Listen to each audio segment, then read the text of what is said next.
The Canadian Grand Prix has been a staple on the Formula One calendar for ever. The sole North American Grand Prix between 2008 to 2011, the Canadian Grand Prix has done a lot for the growth of the sport throughout the continent. Although with the rise of the popularity of the series in the US in the past 4 or 5 years, it has taken somewhat of a backseat in comparison. There have been 3 circuits that have had the honour of holding the race since it held its first championship race in 1967. I exaggerate championship race, as there were non-championship races held from 1961 to 1966. The vast majority of notable moments come from the Circuit Gilles Villeneuve in Montreal. Formerly Circuit Gilles Notre Dame when it was built, it has been the sole host of the Formula One Canadian Grand Prix since 1978, only missing 4 years since. In 1986, a dispute between 2 Canadian brewery companies on who the title sponsor was essentially forced the cancellation of the race.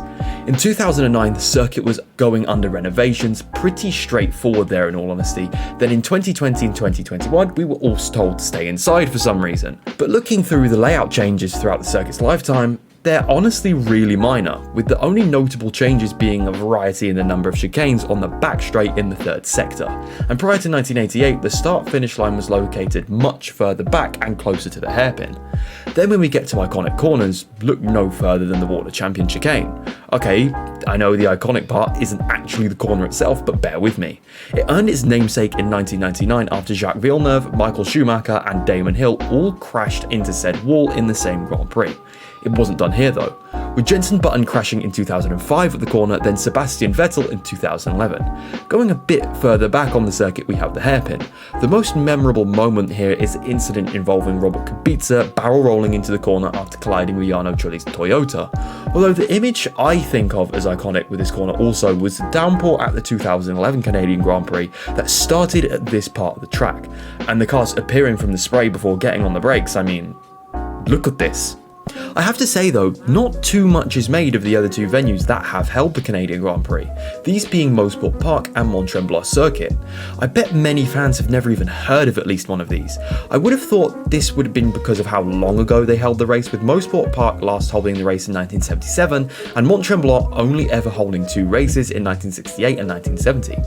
Let's get into them, shall we?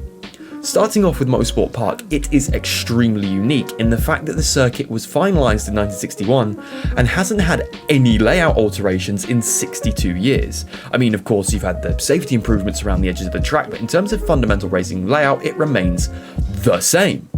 A fast and flowing circuit with only 1 slow corner, turn 5, called Moss. With only 9 corners, it has a pretty simplistic layout too, but that certainly isn't a bad thing.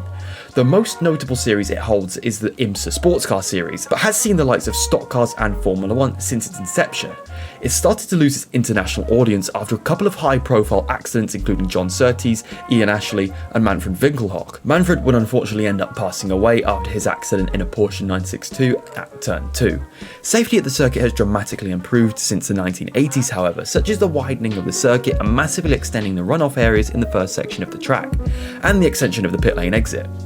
Mosport held 8 Championship Grand Prix and was the inaugural venue for championship racing for Formula One in Canada, with some of the absolute best drivers we've ever seen being victorious at the venue, with the likes of Jack Brabham, Jackie Ickx, Jackie Stewart, Peter Revson, Emerson Fittipaldi, James Hunt and Jody Scheckter being all the winners of championship events. The most notable moment of F1 history from the venue was the first ever safety car being deployed at the 1973 Canadian Grand Prix, amusingly being called the official race neutralising car. Well, I mean, they're not wrong, I guess. But with the massive confusion of what the order actually was, and to this day no one is entirely sure who exactly won the race, even though it officially is in the books as a win for Peter Revson in the McLaren, although Emerson Fittipaldi and Howden Ganley also disputed that they won this race, officially displaying 2nd and 6th respectively. I have absolutely no idea what my opinion would be since I wasn't there and there's not all that much footage left of this race.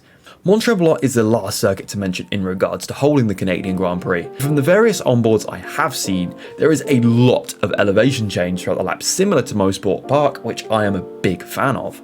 I just don't know why, but when a circuit is completely flat, it does take quite a bit of the character away from me.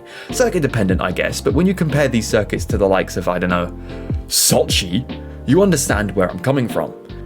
Going into the history of this track, it was initially opened in a shortened form in 1964 under the imaginative name Le Circuit. Before being extended into the track that we now have in 1964, and not too unlike Mosport Park, it has undergone very few layout changes. The main difference being that there are quite a few different layouts here. The north and south course, which essentially just splits the circuit in two on either side, and then on the Grand Prix loop there is the option of the chicane that was introduced post-renovation under a name that you might recognise. Lawrence Stroll.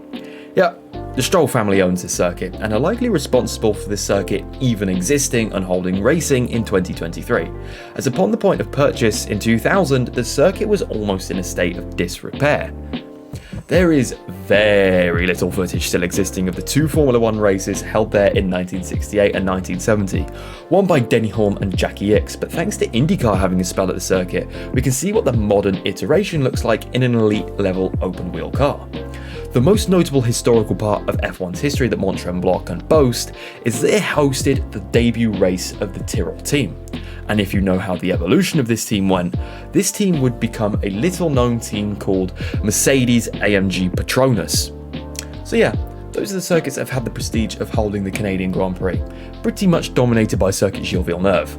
But that's not to forget the other two circuits are unfortunately pretty unrecognised for how good they are in the year 2023. Thanks for watching. I feel like this is a decent start for this channel and expect more videos like this to come. Be sure to follow me on my other socials and join the Discord if you really want to. See you later.